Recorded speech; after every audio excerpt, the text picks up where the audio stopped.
Assalamu alaikum doctors. In this video I am discussing about tuberous sclerosis. So if we look the pictures, tuberous sclerosis, what we find? Number picture A, that is adenoma sebaceum. They have like pigmentation over the face, look over the cheek. Then the picture B, we find ungual fibroma on the finger. Number 3, ash-leaf macule, ash-leaf. And number 4, shagreen patches. Okay. So this is tuberous sclerosis. If we examining the child from back, we find hypopigmented macule, ash-leaf and shagreen patch. Then we are going the for two diagnosis we need tuberous sclerosis by 2 major and 1 major plus 2 minor criteria. So in neurological manifestation we find brain tumors, psychological problems, autism and ADHD. The child are autistic, behavior should be abnormal. He may not be well communicating with me. History of intractable seizures of infantile spasm. Okay. Skin manifestations, we find adenoma sebaceum like the pictures, ash-leaf macule, periungual fibroma, ungual related to the nails, both in leg, toe and the hand finger. Shagreen patches. Then retinal phacoma, we find retinal phacoma, rhabdomyoma of the heart and renal angiomyolipoma. And when we go the teeth, we find they have abnormal teeth and tubers any part, abnormal teeth. And then choroidal hematoma, rectal prolapse and polycystic kidney disease. Maybe hemiplegic gait for brain tumor. So hemiplegic gait can be present or not. Complications for important data and associations like head examinations for tumor size. For tumor it can be size, shunt, gait, facial nerve palsy. So in head examination we can be find like size, head may be macrocephaly, shunt can be present, gait may be hemiplegic gait, we tell you, facial nerve palsy. Eye visual acuity examination for retinal phacoma. Renal angiomyolipoma. Lungs, there is interstitial lung disease. Lymphangioliomyomatosis. History, what we will ask? I would like to ask the history of the infantile spasms, drugs for conversion, and history of school achievements. Autism and ADHD. Okay. School achievement, history of any infantile spasms, family history also we can ask, that is an autosomal dominant conditions.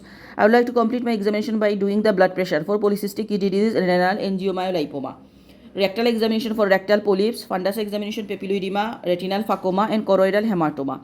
Developmental assessment and family history of same condition and history of infantile spasm.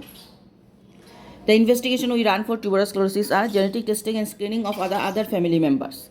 Back examination under woodlight. So first of all, genetic testing, screening for the other family member, woodlight examination. Remember woodlight examination, back examination under woodlight.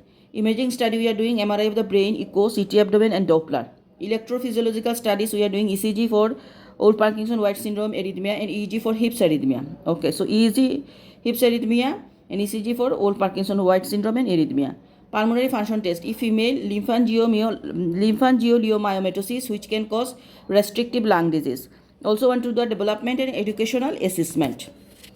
So this is tuberous sclerosis. Some questions are CNS tumor associated with tuberous sclerosis are giant cell astrocytoma, tubers and epimendymal nodule. Causes of abdominal pain, tuberous sclerosis are renal artery stenosis and tumors. Causes of death in tuberous sclerosis is arrhythmia, seizure and renal failure. So arrhythmia, seizure and renal failure.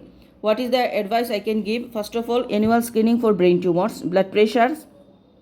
Okay, annual screening for brain tumor, blood pressure measurement, renal ultrasound. Education to the parents about the sign of increased intracranial pressures. Increased intracranial pressure, they have narrowing of the foramen Monro, growth and measurements. And also cardiac advice like if fainting, chest pain, seek medical advice. Risk of recurrence. It is an autosomal dominant condition. So if positive family history, 50% of the child will be affected. Okay, and regarding the infantile spasm, which is a commonest abnormality in tuberous sclerosis. If it's caused by tuberous sclerosis, then treatment is vigabatrin.